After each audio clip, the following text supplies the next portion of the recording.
Hello, mother lovers. TMA paper 2, 2017 today. Let's get going. So first one, we've got some y, which is the correct dy dx. So first thing was expand this out and divide off the denominator. So expand on the top, we'll get a 1, we'll get minus 6x and plus a 9x squared. And then we need to divide off by the denominator there. So doing that, what we're going to get, the 1, where you can see it's going to be a half, it's going to be a 3 and a 9 on 2. Let's just move everything over a bit. And the powers then, they'll all drop by 1.5, yeah? So this being 0 will go down to negative 3 on 2. This being 1 will go down to negative a half and stay as a minus. Let's move that over ever so slightly. Have a plus there still, and the 2 will go down to 1/2. So differentiating that, what will we get? Times these together, we'll have a minus 3 on 4, and then lowering that power to 5 on 2.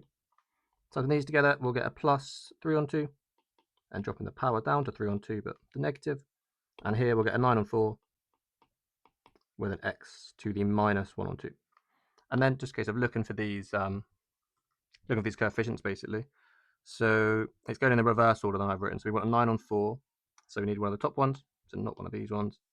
Then we need a plus 3 on 2, so it's got to be a, yeah. And then we just double check that one is the correct one. All the powers I think are, yeah, no issues with powers here at all. So should be a for the first one. Is that correct? It is indeed. Number 2 then, we've got some rectangle, we've got 2 of the coordinates, so let's draw this on there maybe. We'll have that, we'll have that. 1 at 0, 6, so somewhere around there. 1 at 1, 8, something like that. The perpendicular to PQ, so this was P, this was Q, join those up. Perpendicular to that, at Q, meets the x-axis at R. Okay, so this is going to go down all the way, touch there, and that's going to be point R. So we should see we get the same kind of, it's going to be parallel, yeah? This line will be parallel to that one. So the point should be point S, and then we'll go down like that. Lovely. What's the area of this thing? Okay, so first of all, let's figure out, like, this has a gradient, yeah? So it goes across by 1, up by 2. So this bit has gradient 2. This is perpendicular to that, so I have gradient of negative a half. If this point is 1, 8, we need to go down 16. So to do that, we must go across, sorry, we need to go down 8, so we must go across 16. So i.e. this point is going to be point 17, like 17, 0. And this then has the same relationship. This is 0, 6, this is 1, 8. So take away 1 from the x-coordinate, so it should be 16. Take away 2 from the y's, so minus 2. Didn't actually need that point, but it's not too bad to work out. So then we need to work out the lengths of both of these. Like I said, this one from P to Q, that's the same as going 1 across and 2 up. So that tells us it's going to be root 5. And similar sort of way, we can see the difference in this one is 16. And then the difference also there, so 16, not 17. And there it's 8. This is the same, if we take that 8 out the front, you've got a 2 and a 1. So what we end up with, this is going to be 8 root 5 as the length from P to R. So times those two together, root 5 times root 5 is 5, times by the 8 gives us 40. All looks good to me. Double check the answer. It was somewhere. E. Yep, 40. Wonderful. Next one then. First term of a geometric progression is this. Fourth term is this one. What's the sum to infinity? Okay, so we already know what A is, don't we? A is going to be 2 root 3. And R then, well, what we can say, R cubed, because we've gone from 1 up to 4, so we've done R 3 times, is going to be the division of these two. So 9 and 4 divided by this thing. So that's going to go on the bottom, so I'm going to be in 4 times that, so it's going to be 8 root 3 on the bottom, yeah? Ideally, with this being cubed, we'd like to cube root this side. So I'm going to try, if I can, to write it as everything be cubed. 8 is 2 cubed, which is nice. 9 is going to be 3 squared. This is 3 to the half. So what we have is 2 cubed and 3 to the 3 halves. 2 on top, 1/2 on the bottom. So they make 1/2 altogether, well, 1.5 altogether. Lots of cubes there. So if we take like root 3 on the top, 2 on the bottom, and cube that, that's exactly the same as what we have up here, just taking the cube out. So R, therefore, is root 3 on 2. So the sum to infinity is going to be A, which is 2 root 3, over 1 minus root 3 on 2. First thing, times top and bottom by 2, we'll get a 4 root 3 over 2 minus root 3. And then I'm going to times that top and bottom by 2 plus root 3. On the top then, what we're going to get, we'll get an 8. And no, we'll get an 8 root 3. And we'll get a 3 times 4, which is a 12. On the bottom then, we're going to get a 4 minus a 3, which is a 1. And we can then take a factor of 4 out of that thing. So we just have 4 lots of 3 plus 2 root 3, which is that one. Is G the answer? G is the answer. Lovely jubbly. It's weird that we have only 7 options. Normally, well, I suppose you only have 5 in that one. Normally it's quite uniform, like 4 or 8 all the time. But that looks good to me. Number 4 then. The following question appeared in an exam. Given that tan x is root 3, find the possible values of sine 2x. Give the following answer. So tan x is root 3, so x is 60, and 2x is 120. Therefore, sine 2x is root 3 on 2. So first we can see something immediately, even without reading, like which is correct. I'm guessing that's something he's done something wrong. Straight away, this is not true, because what that should be saying is that x is equal to 60 plus some multiple of 180, where n has got to be some whole number. So i.e. saying that, yeah, we get it at 60, but also we get it at 240, we also get it at 420, etc., etc. You can keep adding 180 or taking 180, and you still get an answer to this as well. So we can double this. 2x is going to be 120 plus 360n. So when we actually do sine of that thing, the 360n makes no difference. So this means that, yeah, sine of 2x is just the same as sine of 120, which is root 3 on 2. So looking at the answers, I've looked at these before, and not to read through all of them. One of them basically says, like, he got the answer right, but he hasn't looked at 240 as well, which is basically what we're saying here. We've looked at all of them, not just 240, but he hasn't looked at other answers. So I think it was B. Was it root 3 on 2 is the only possible value, but the reasoning given should consider other possible values for x for which tan x is root 3. Double check that is the right one. Option is B. Yeah, so he got the right answer, but he missed off the fact that he should have been looking at 240, sorry, as well. Just like 2 things are wrong here, but the 2 bits being wrong just eliminate each other. So no kind of answer still correct, but the method is wrong along the way. Number 5 then. So in the following 3 statements, 10p squared plus 1 and 10p squared minus 1 are both prime when p is an odd prime. Every prime greater than 5 is of the form 6n plus 1, and it's an integer. No multiple of 7 greater than 7 is prime. That kind of okay. The result, 91 is 7 times 3. Can we provide a counterexample to which of the following above statements, or which of the above statements? So first of all, like looking at 2 and 3, we need, like, no multiple of 7 greater than 7 is prime. Every prime greater than 5. So we would need our counterexample to be a prime to disprove those ones. But it's not. 91 is not prime. We've shown it's not. We've been told it's not prime. So straight away, like, we cannot say anything about 2 and 3 because we're not talking about prime number here. 91 is not prime. So that's gone. On here then, we can see we can make 91. Well, from that, if we have p as 3, we get 91. And we get 89 in this one. So when p is an odd prime, 3, which is good. These are both prime. Well, we've shown that 91 is not prime. We've been told that. But it does fit in this pattern with p being an odd prime. So it is a counterexample to number 1. Because it's, yeah, just showing it's the opposite thing. We said if p is an odd prime, then this is true.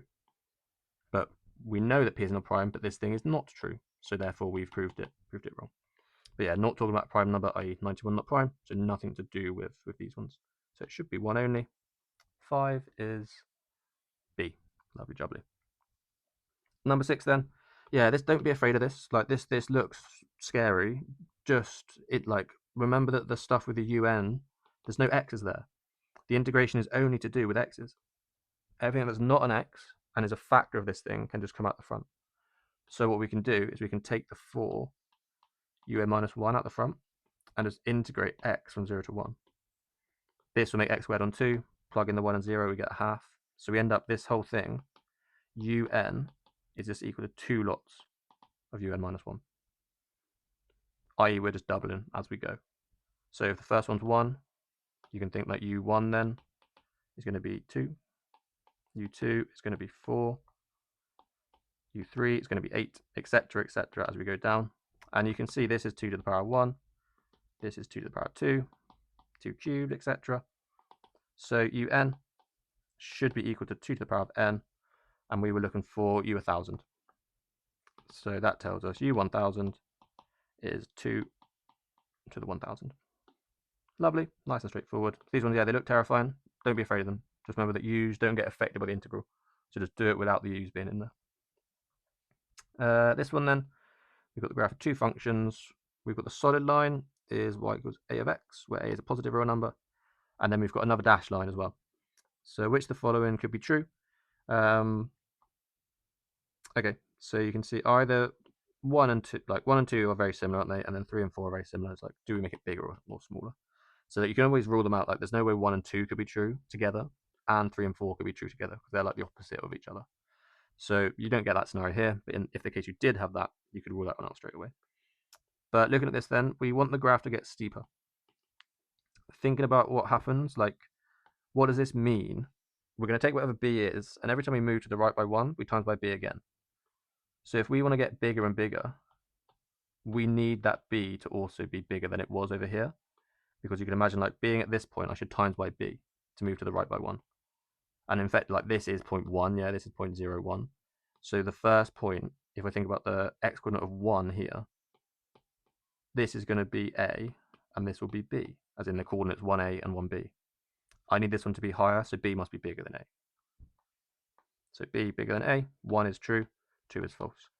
Exactly the same idea now, but all we're going to do is think about the fact that, like, we want to have ak to the x. And again, ak to the x, where the ak is equal to b. So again, we want ak to get bigger. We know that a is positive, so we should have a scenario where we need k to be bigger as well. So 1 and 3, e, is that correct? Yeah, lovely. Hopefully no issues there too much at all. Yeah, lovely jubbly. So they're basically the same idea, aren't they? As long as you understand that bit of it from, like, then that you can do that step, you should be fine there. Number 8 then, which these are the smallest. So whenever you have these, generally what you're going to find is you know the answer for one of them, and you're able to find like a range of answers for the other one. And what you see is you get like one answer's 10, you know all the other ones are like 10 to 12 or something, and then one of them you know is 8 to 10. So it's the 8 to 10 one is the smallest one.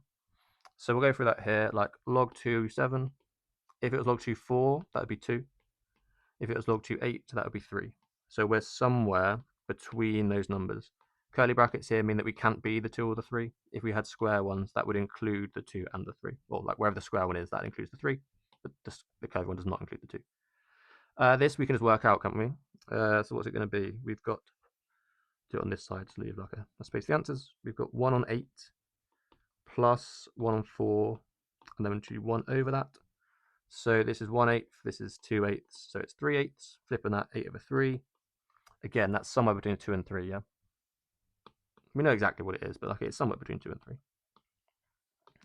This thing is doing something, but what you can see, this is nearly, it's just over 1, yeah? Pi over 3 is like 1.1, something like that, a bit less, 1.05. So this thing is going to be between 2 and 3 again. Like, I don't think we've got enough to have like 2 to the power of 0.05 is not bigger than a half, is it? That's going to be very small. In fact, you can say that because you know the 0.05 is less than a half. So think about like, oh no, hold on. No, sorry, it's bigger than, it's less than 1.5, isn't it? Less than 1.5. So this should still be 2 and 3. I think I overcomplicated my explanation for that, but like this is definitely not. What power would we need? I know you don't have a calculator in the thing, but if we did like log base 2 of 3, we would need 1.58 up there, and we don't have 1.58. Definitely less than that, yeah. So that's good. This one down here, we're going to do some, obviously expanding the stuff on the bottom. So let's think about doing that quickly. We'll have, still got the 4 there. We'll have root 2 cubed, which is going to be 2 root 2. Root 2 squared is 2 times by a negative, so it's negative 2 times 3, which is 6. and then we're going to have 2 of these will make a positive, times by a root 2 and a 3, so plus 3 root 2, and then we'll have a minus 1 on the end. That's all underneath 1. Collecting some of these terms then, we've got a 5 root 2 minus 7, and we can start then doing the denominator stuff. So if we have 5 root 2 plus 7 on the top, we'll have a 4 times by, if we square this thing, we get 25 and a 2, it's 50. Square, and that's a 49, so that's just going to divide off. This one's not so easy to see, but what we can see, like if there's no root 2, that's 5, that's 7, that makes 12, yeah? This thing is bigger than 12 on 4, which is 3. So we know this thing is bigger than 3. So straight away, like the smallest one, it's not that, is it? Definitely not. This one then, let's look at that. Pi on 4 is 45 degrees, that's root 2 on 2, but we square it and times by 4. Squaring that then, what do we get? We get a 2 over a 4, so that's a half, so we get a 2 altogether. So yeah, this one was exactly 2. These 3 are between 2 and 3. This one's bigger than 3. Which one's the smallest then? Got to be E. Question 8, is it E? It is E. Lovely jubbly. But you can see this could be the largest as well, and then you just pick that one because you know it's outside that range. It's not always going to be like you have 3 in a range, one at one end, one at the other end, but often it's going to be that sort of idea. At least the end you're looking for, you would have one by itself. Is the way to think about it. So that's good. Number 9 then. Consider the following attempt to prove this true theorem. Okay, this is Fermat's last theorem. But he did like with ends as well, do you know what I mean? So like instead of 3, you'd have ends. Basically, so there's no thing by Pythagoras. It doesn't work in higher dimensions for like, as in with the 3s up there. Works for like 3D. You could have a squared plus b squared plus c squared equals d squared. That's okay. But as soon as you get cubes, it doesn't work. So theorem, yeah, it has no solutions. A, B, C, positive integers. Oh, yeah, it's got to be integers. Got to be integers. So attempted proof. Suppose that there are positive integers. Blah blah blah. We have this. Well, if you go from there to rearrange, are we looking where it's wrong? Yeah. Well, is it correct or like where did they make a mistake? Yeah. This is quite common in the proof ones. Do you know what I mean like either they get it all correct or like where was wrong? So if we have that, that's fine. Yeah, completely fine. I'll just take away b cubed. Expanding that out, I won't sit and check it. I did check it beforehand. That's fine. If you expand it out, you do get. Do you mean you can c cubed, c squared, b, cb squared, and then you get the same thing like cb squared, c squared b, cb squared, and then b cubed in the end. So they do end up like cancelling out with each other. So it's all good. So we know 1's fine, 2's fine. It follows that a is equal to this and a squared is equal to this thing. So this is where the issue is going to come in. Just because we have a cubed and we have a way to factorize it doesn't mean that that's the exact factors that we have. It's weird because you can't use like a proper example to this one because it doesn't have it. The proof is not correct. Like I know that straight away. The proof is definitely wrong because this is Fermat's last theorem, quite a famous one. It's not true. So we know that we should get a mistake somewhere, and it's but we can't use a real example in this one because it doesn't work. Like, none of these will work, so there's no real example to use. But anytime you have something cubed, like think 216, there's lots of different ways that I can factorize that. I can have 216 as 2 times 8, 2 times 8, 2 times 108. That's not 6 times 36, is it? So there's lots of ways that you can factorize this out, and just because you can factorize it that way around doesn't mean then that we factorize it like this has to be factorized exactly like that. I think if a is prime, that's true. Do you mean because there's no way, like we know c and b are both integers, so this will be an integer. But if it's prime, then there's only one factor, or the square, but it's gonna be that one, isn't it? So like it would have to be this way around. But if a is not prime, I don't think it has to be this way around.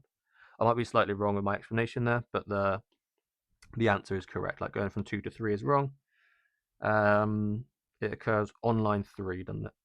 So that's this one, D. Is that the right one? D. Yeah, lovely. Proof's not my specialty, so hopefully someone in your school or something that does proof will know more about this. But this is I did not like this. I stopped doing this as soon as I had the choice. Like no, I had to go away. So we'll never talk about that again. What have we got now then? Function defined for all real values of x. Which one is sufficient? Oh, more proof things. This to be true. So it's like if it's true, then this is definitely true. So like just because we cross, think what this means. Like we've got some function, as we draw the line for the axis, we have 2, well, we can have 1 and we can have 3. We should have the function that goes up and down and does like the same. Doesn't have to do a sine graph, but this area is the same as this one, effectively. Or it's just all flat. If it's all flat, it's fine as well, wouldn't it?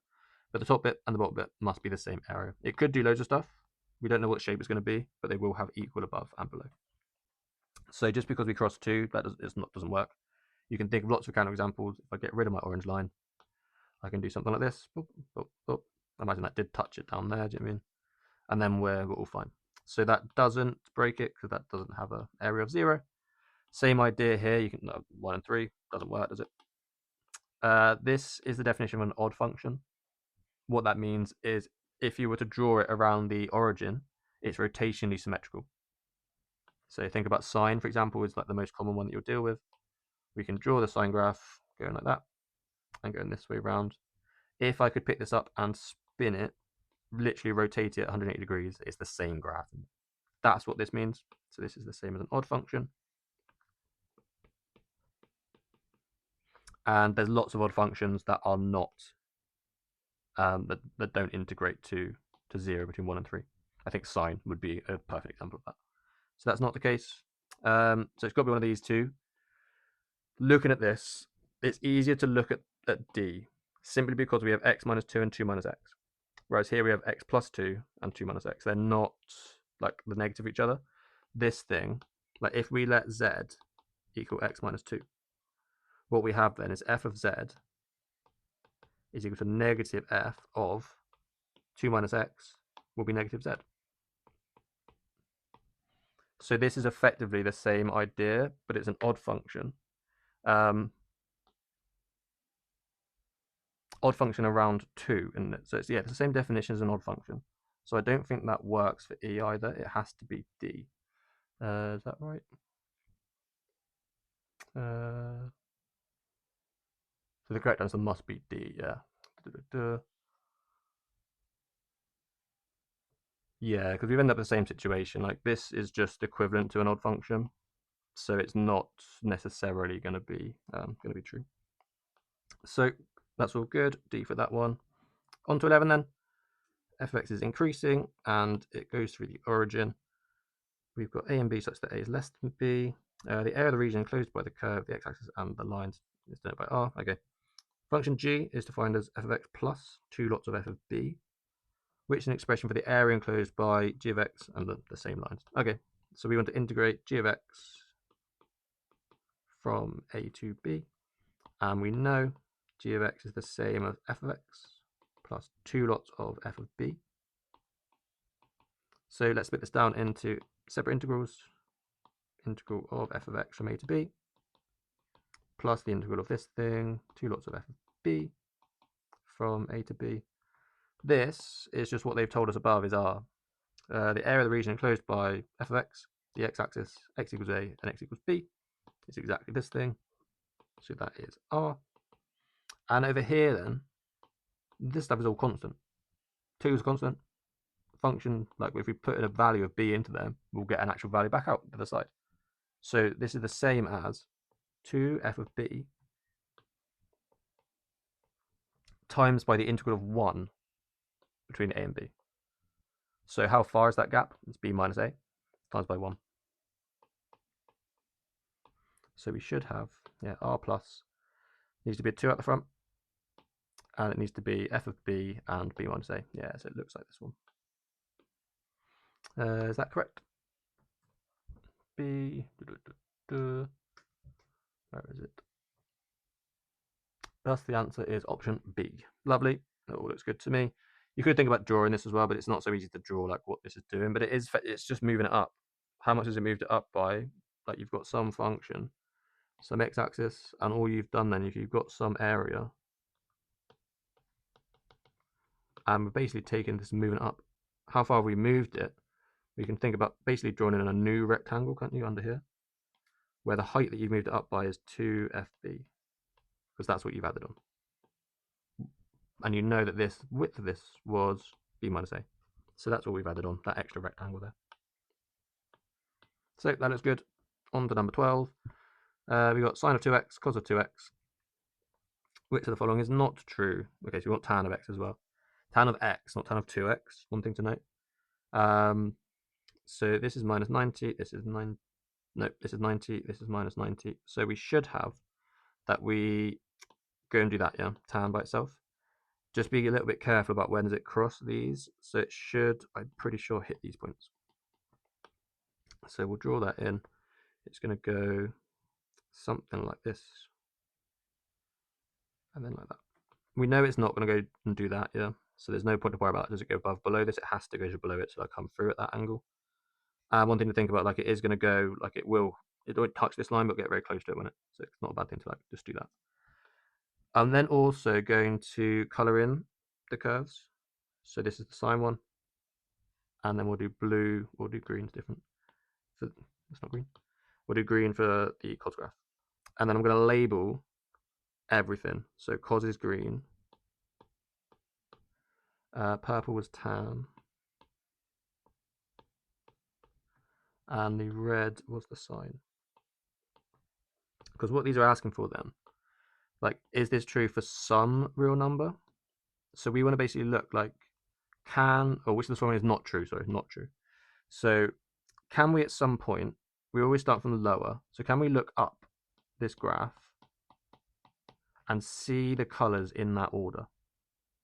If we can't, it's not true, and that's the answer. So it might be easier to go section by section. Every point we have a crossover. Let's get some black maybe. Like we have that crossover, we have that crossover, we have that crossover, that one, and then there's obviously going to be the end as well in there.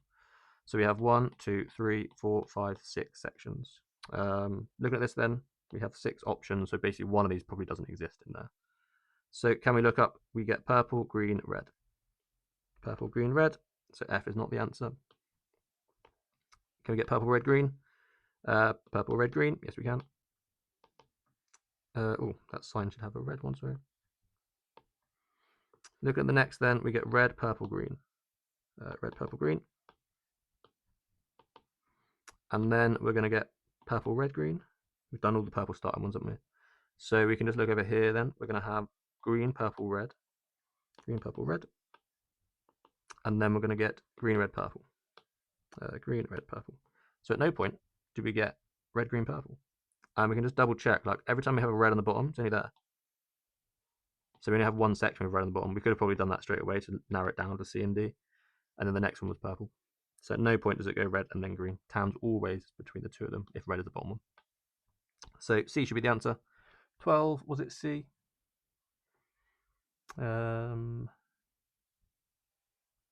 C, yeah, lovely. All looks good to me. On to 13 then. Yeah, we've got the, okay, this is not so fun. So positive real numbers are in standard form, and we know that if we add two of them up, we get the other one. So what we can do is we're going to write these numbers down. How are we going to write them down? This is like, it's 1,000th, yeah? So what we should have is something like 0.001, for example. But it's not a 1, we don't know what it is. But what we can write down is it's going to be 0.00 C1, C2, C3, etc. And we can do a very similar thing then by going for the B, 0.0 B1, B2, B3, B4, etc. And when we add these up, we should get the A. Oh, sorry. This should have been A, shouldn't it? Not C. A1, A2, A3. Add them up. We should get the C's. So C1, C2, C3, C4, C5. You didn't need to make. So, which was must be true. We know that we've ticked over into the 10th column. So B plus 0 must be bigger than that. Must be bigger than 10. But how can that happen without B going over? It must have been a carry from this one before. So what we know is that like A1 plus B2 must be bigger than 10 as well. So this needs to add up to be bigger than 10. The most that can ever carry over is a 1. If this was not a 9, we're never going to get a 10 there. So the B1 has to be at least 9. Because this has to be a 9, and then there's things over here, yeah? So this is true. we can see as well what we said, like we would need this to add up to at least 10, but we don't know anything about B2. So that doesn't tell us that A has to be at least 9, because we could have like an 8 and a 3, or a 7 and a 6. I mean, it's completely fine to get the 1 to carry over. So A does not necessarily need to be bigger than 9. Way to think about it as well, we've almost like, imagine this is 9.2. This could then be 0.8, couldn't it? And you've got the 10, so you're okay. Does A need to be less than C? C is going to be very small. I don't think A can be too small. C can't be bigger than, I think if you add on like 0.9999 all the 9s to 0.09999, what do you get? Well, you're always going to get an 8 and a carry over, aren't you? So then it's going to be a 9 and a 9. So you carry over, then you get a 0 and a 1. Is that right? That would be, and you carry the 1, that makes 9. Carry the 1, that makes a 10. Carry the 1, yeah. You'd also have like all those ones. So looking at this, does A have to be less than C? No, does it? Looking at it. So we can cross that one out. Does B need to be less than C? No. B needs to be bigger than C, doesn't it, if anything? Because we know that C is going to be like 1 something, and B has to be at least 9 something. So I don't think that's right either. 2, B, 13. I don't trust this one. I'm right, yeah, okay. I didn't like this one, but this is the way to do it when you've got this kind of standard form, but they're not lined up. It's hard to write down. You don't want to write down like A over 1,000, B over 100, C over 10. It makes it a bit more tricky. It's better to do it like this and try and think about what conditions do we have. You could write down full state, like actually equations from this, knowing that we need to have A1 plus B2 had to be at least 10. But it's kind of hard because like it doesn't. It needs to be at least 9. And then these ones, so it's always gonna like it could be at least 10 or at least 9, and then these are bigger than 10. So it's like you always have like kind of 2 conditions for everything. It makes it a bit more tricky. Sometimes it's easier just to kind of break it down bit by bit. So is this even possible? Think of an example to break something. Basically, it's an easier way to do it. Try and break them all. Is the way to think about it. Nice. On to 14 then. So we've got this graph, and it's at the point P. Which of the following could be the graph of? Okay, so just change B for B. We've made B. Okay, we're making B bigger. So let's complete the square. X minus B squared plus the C minus B squared. So what we know, point P, is B, C minus C squared. So if we increase B, we move this to the right, and this will get moved down. So we need right and down. F, right and down. Because you can see now, like, we're to the right and we're down. All the other ones, like this is just right, this is just left, this is just up, this is just down. Up right, down right, up left, down left. So all the 4 possible kind of, all the 8 on a compass, do you know what I mean? If you think like the main 4 and then the 4 kind of minor ones, all those possibilities, one of them was right. This one. Is it right? Double check. F. Yep, lovely. On to 15 then. Function f is defined on the positive integers such that we start at 5 and then 3n plus 1 and a half. Okay, so this is quite a famous thing. It's just called like 3n plus 1 or 3x plus 1. And basically it ends up in a pattern of like 41, 41. And I think the conjecture is that like every number will do that. There's no other pattern apart from 41. So this I think should end up at 41, and then it would just repeat 41, 41, 41. So let's think that one thing to note, this is talking about not the position, but like the last term. So if the last term is odd, you triple it and then add 1. If the last term is even, you just half it. So if it's even, you half it. Like half it if you can. If not, you triple it and then add 1. So if we start at 5, can we half it? No. Let's have a column for f's. Can we half it? No. So we triple it to 15, add 1, we get 16. Can we half that? Yes. 8. Can we half that? Yes. 4. Yes. Yes.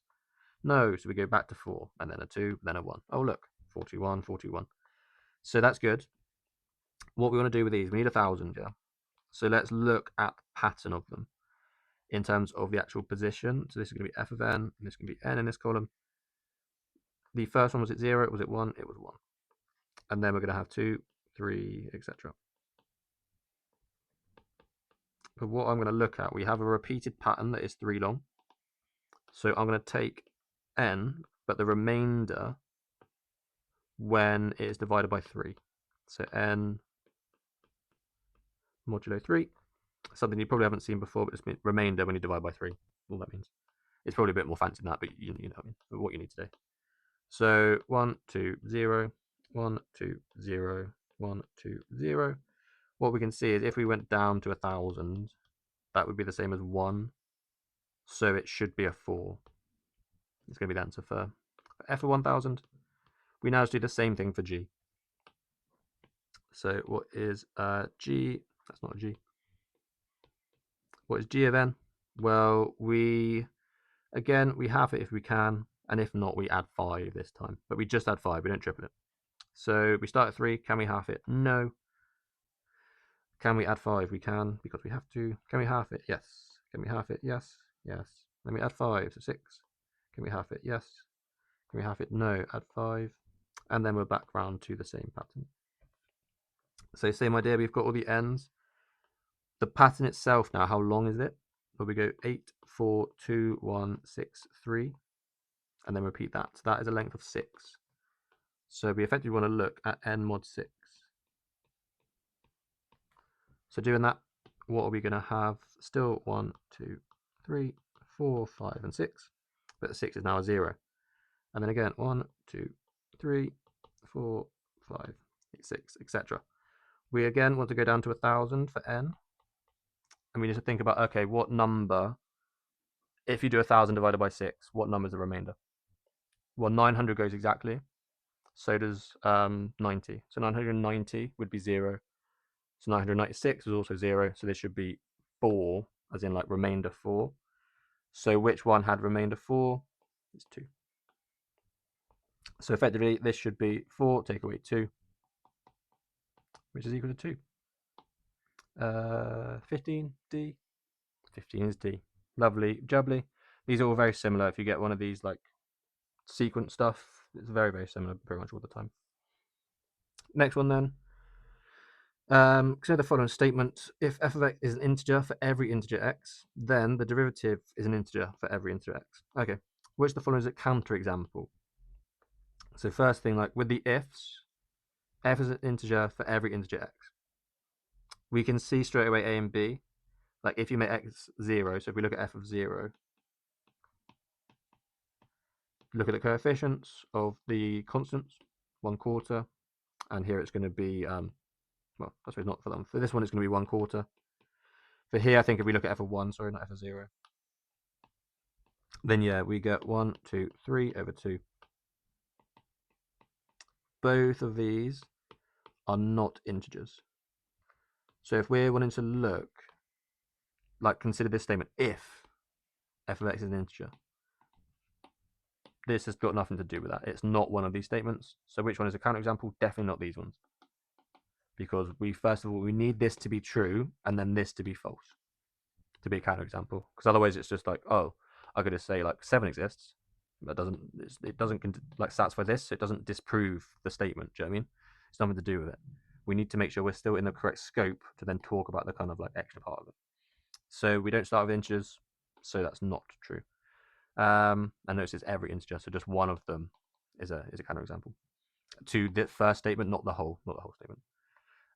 It's like the condition. It's a counterexample to the condition, so we don't meet the condition. We can't talk about the statement. Next, looking down here, then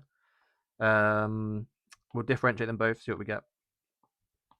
So f dash of x on the first one, we're gonna have half of all the numbers, but I will leave that half down the bottom. I think it's probably easier. So we'll have 4x cubed plus 3x squared plus 2x plus 1 all over 2. And then for this one, we'll have 4x cubed plus 6x squared plus 2x all over 4. I will divide this by 2.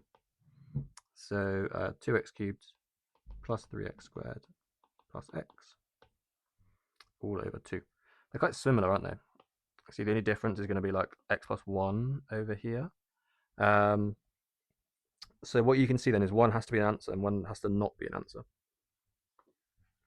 We know that anyway, don't we? But like, say we just looked at these immediately. Either the thing up here is going to be odd or it's going to be even. Look at this. Either it's going to be odd or going to be even. Sorry, no, it's not the same, is it? Because we've got that bit. So ignore me. Wrong idea. Yep, ignore me. Wrong idea. What else can we say about it? I think in the mark scheme it just says just guess. Like this one looks like it's not going to work. Like with the half. Do you know what I mean?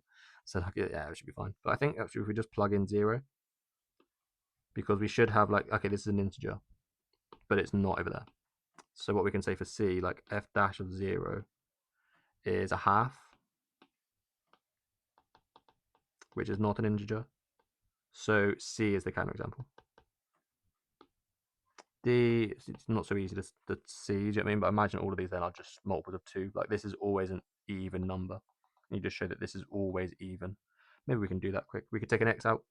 We'll have 2x squared plus 3x plus 1.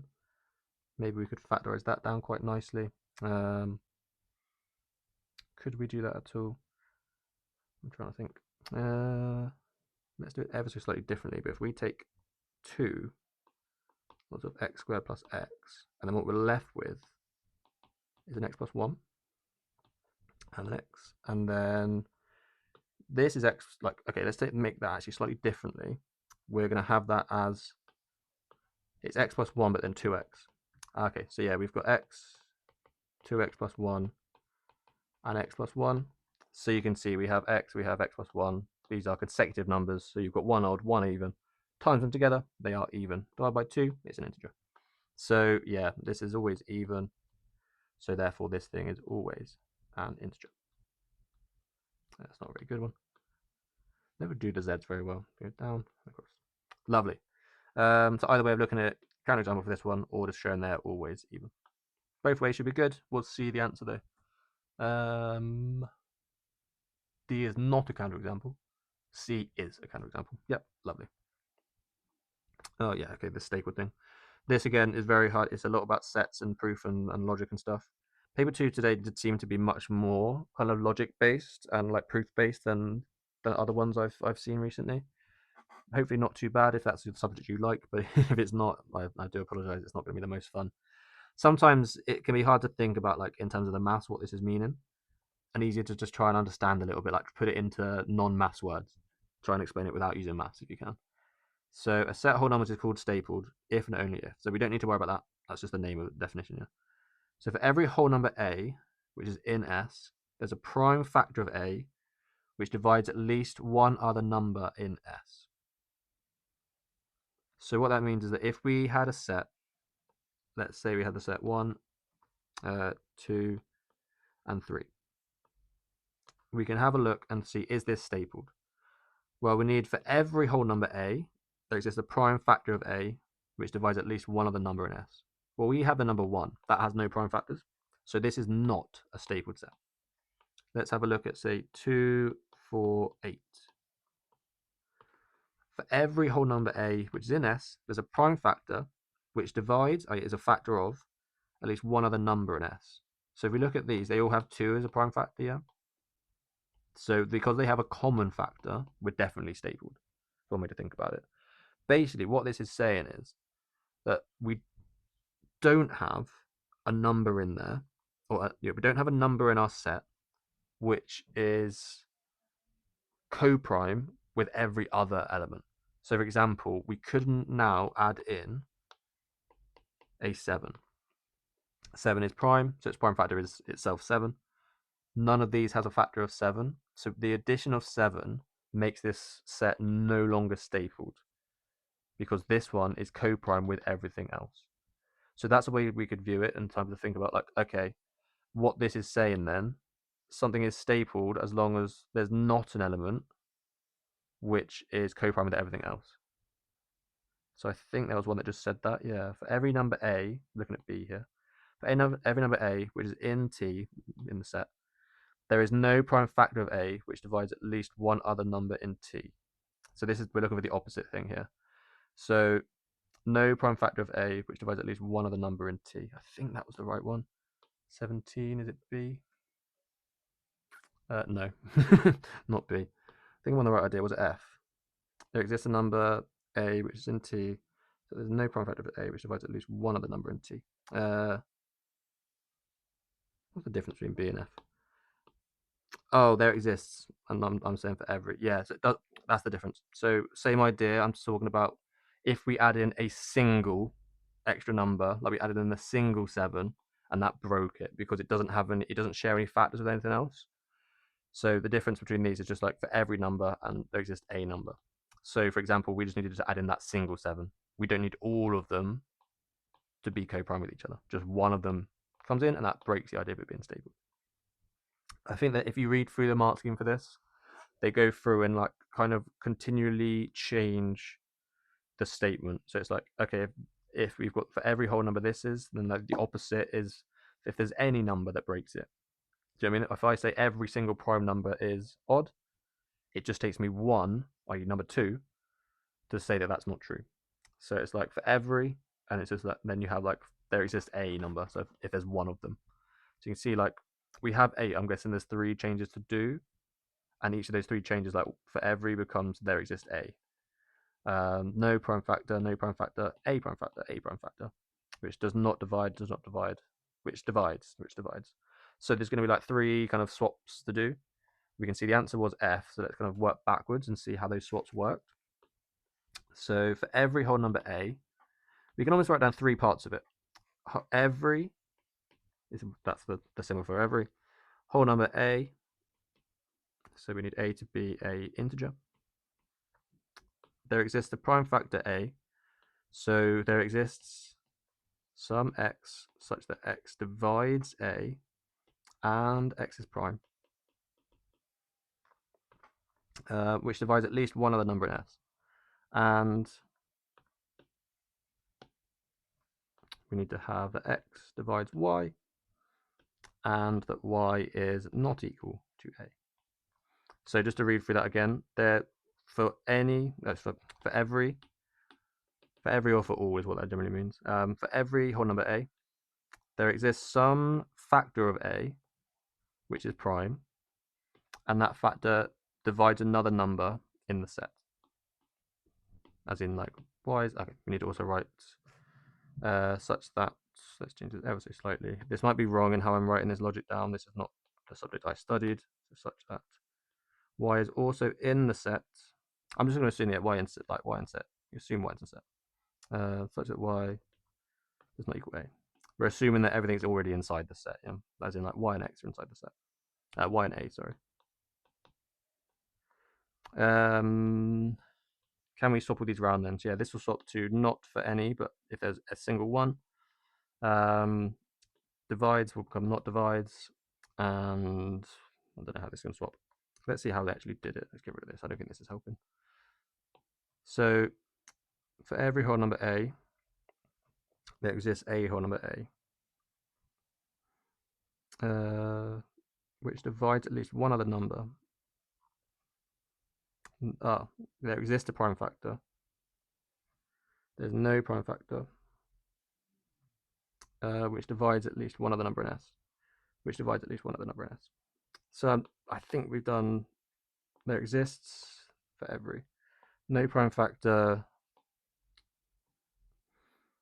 Yeah, not entirely sure. This is not my area of expertise.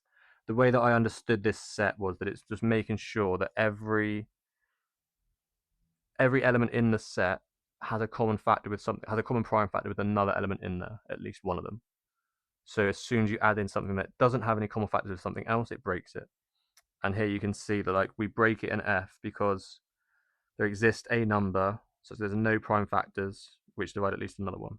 I think actually like we want to think about not that the last 2 statements there, but like that almost one big statement. And then it's like these 2 swaps just make the negative of the statement. Again, not my area of expertise, but the answer is F down here. The idea that we add in a number that's not got anything in common with anything else. On to 18 then. This one's a little bit easier. It's always nice when you've got these kind of proof ones to do and it happens straight away. So solve the inequality, blah, blah, blah. Assume we choose the following argument. So it goes from here to there. That's not right. He's got powers, and then he's taken logs with it, and he's preserved the order of the numbers. That is true if you take a log and the log base is bigger than 1, because then you get that graph that does this shape. If your log base is less than, and this is always increasing, yeah, you can always take a function, like if you have an ordering between two numbers, you can apply a function to them and retain the ordering if your function is always increasing. So think about this x, or like x squared, say. If it's positive, you can do it. If it's negative, you can't. Because you can only do it in the part when it's always increasing.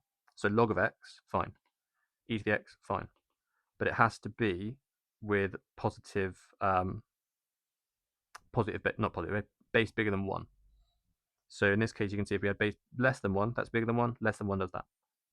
So that is not increasing, it's decreasing. It should reverse the order. So all of these should have the order reversed down. So it's this step is wrong. Only step I is invalid. The rest, I assume, I'm pretty sure the rest are all fine, weren't they? So we've done that. That's wrong. But like, if it is correct, can we go from there to there? That just takes out the n and the 10. That's fine. Then we've just divided this off, and we've preserved the order. Like, is that okay? Then we know that all the logs are going to be positive, yeah. So this should, well, we can double check how many halves go into there. It would be 5. So we are dividing by a positive number. Also, other way around, this would be the same thing. How many go into there too? So divided by a positive number. That is, again, 2 and the 5. That's good. The 10 still there. That's correct. That does make 25. And if n is a whole number and it is less than 25, it is between 1 and 24. Yep, so all the rest are fine. We could actually see as well, like, we knew the one was wrong, and only one of them was wrong, so it had to be that one. 18, is it B? Hope so. Yep, it is. On to 19 then. Which of the following is a sufficient condition for the equation, blah, blah, blah, where a is a constant to have exactly one real root? Okay, so where are these roots? Well, if we differentiate, we'll get 3x squared minus 6x equals 0. So x can either be 0 or 2 from that. If you divide by 3, x squared minus 2x, blah, blah, blah. So that's good. So we know then our coordinates, if we plug in the 0, we will get 0a. Plug in the 2, we will get 8 minus 12 is minus 4, plus the a. So a minus 4. It is a positive cubic, so it's doing this sort of shape, where this is on the y-axis, sorry. And we don't know exactly where the x-axis is. That's what we're trying to find. So this is going to be the 0a over there, and this one down here is going to be the 2, a minus 4. So let's imagine a was 0. We'd have our y-axis, which I'll do in orange, would be there. That's if a is 0. So a is 0 clearly doesn't work, yeah? We can also think about, like, as we move, it's going to be quite hard. I'm going to have to try and, let me try and do this. Can we do that? Oh. There we go. As we move it up and up and up and up, we get to this point. When does that happen? When a is 4. So we can't be anywhere between 0 and 4. That's the things that we need to think about. Like, if that's true, it breaks. So we want what condition over here never is one of these. So a bigger than 0, nope. A less than or equal to 0, nope, because 0 is in there. Again, for this one we've got 4. For this one, nope. For this one, again, that one's fine, I think. F, nope. A, 9 and 4, that's nope. And again, 3 and 2, nope. So yeah, E is the answer. 19. Answer is E. Yep, lovely. So not too bad, hopefully, I think, to figure this bit out. Maybe sometimes quite difficult to figure out, like, oh, I got this, but that's not one of the answers. How can I actually transform that into that? And just think, like, sufficient, it's just going to mean, like, oh, if you have this, then, like, this is more than this, yeah? So we want the opposite of that, don't we? So we want it effectively like a is less than 0 or a is bigger than 4. The union between those two things. So if as long as we're like in some subset of this, we're okay. And this is a subset because it like is more strict. It's a is less than 4. So as long as it's more strict than the condition you have, then it's fine. Last one then. This is the sort of stuff I like doing. So, forgotten my 5-character computer password, but I know it consists of all the letters A to E in some order, and I've got like one of each of them. When I enter a potential password into the computer, it tells me exactly how many of the letters are in the correct position. So it's like Wordle, yeah? we're playing Wordle on our password. When I enter A, B, C, D, E, it tells me that none of them are right. Same happens when I do these ones. Using the best strategy, how many further attempts can I guarantee that I can deduce the correct password? One thing important there, not how many guesses get it correct, how many to know that the next one will be correct. So looking at this, you can think there's only going to be 5 options anyway, isn't there, really? Every single letter has 5 places it can go. So if we've already guessed 3, it's only going to be 1 or 2, isn't it? Definitely. So let's think about what we've done so far then. Looking at position 1, 2, 3, 4, and 5. The letters they've guessed for 1 are A, C, and E. So what's left is B and D. That's a very similar thing for 5. We get E, A, and C are gone, so it's B and D. Oh, yeah, that's not very good. B and a D. And we get kind of the opposite for 2, 3, and 4. B, D, and A have gone. So here we get C and E. For 3, we've had C, B, and D. So A and E are remaining. And for 4, D's gone, E's gone, B's gone, A and C. So this, if you do any Sudokus or something, we have X-wings and we have a chocolate teapot in the middle. So what they mean, X-wings, like if we know one of them, like B and D are only in these positions. They don't exist in here. They have to be in the 1 and the 5 slot.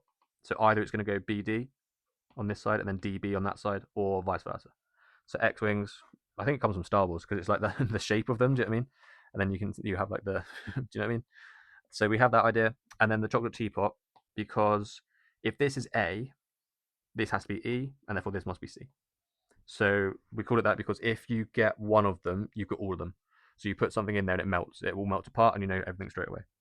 So these are very kind of related to each other. We have this X-wing on the outside, and then the chocolate teapot in the middle. What we can do then is think about what it tells us. So it tells me exactly how many letters are correct. So like Wordle, yeah, it's like the green from Wordle. So what we can do, obviously it only takes one guess to figure out these ones, isn't it? If I guess like, okay, I'll guess BD. Oh, you were wrong. So it's got to be DB. But we can think about the cases then. So we can either be, we think about the X-wings and the chocolate teapot. Do we guess correctly? And then what happens? So actual orders here, there's going to be, what happens? Okay, so let's say we guess this correctly. It tells us that we get 2 right. So this is going to be correct. We get 2 right. If we guess incorrectly, we get technically 0 from that. If we guess correctly here, because it's like there's only really one option, yeah. Let's think about actually the possibilities. We could have, if that's C, that's A, and that's E. But if this is E, that's A, and that's C. There's only those 2 possibilities from it. So either we get it right, and it will tell us that we got 3 correct, or we get it wrong, and it tells us we got none correct. And then it's got to be the other way around, yeah. We could have guessed this one, we got it wrong, it must be this one. So let's think about the combinations of these then. Either we can have neither, and then we get 0 and 0. So yeah, either we can get, I'm trying to think of a way to write this down. Not X, not CT. X and then not CT, not X and CT, and then X and CT. So if we get them all right, we get 5. Get them all wrong, we get 0. Get X right, chocolate teapot wrong, we'll get 2. Get X wrong, chocolate teapot right, we'll get 3. So we have 4 different outcomes for the 4 different possibilities we can do. So we will know from the outcome exactly what letters we guessed correctly and what ones we guessed wrong. Because if I get 2 back correctly, then I know my B and D are correct. If I get 3 back correctly, I know that my middle 2, 3, 4 are correct, etc., etc. So we make one more guess, and it will tell us exactly what to change. Do we need to change everything? Do we need to change just the chocolate teapot stuff, just the BD stuff, or do we change nothing? So there should be just one more guess. Note that we didn't get it correct on the next guess. We might have done. We got a 1 in 4 chance to get it correct, but we didn't necessarily do it. But we know then that on the second next guess, we would definitely be correct, because there's basically not as many options available to us after that. So that should be it. I think that's all good. Just double check I am correct there. B. Yeah, lovely. So that all looks good. Hope that's not too bad. Thank you very much for watching. I will see you next time.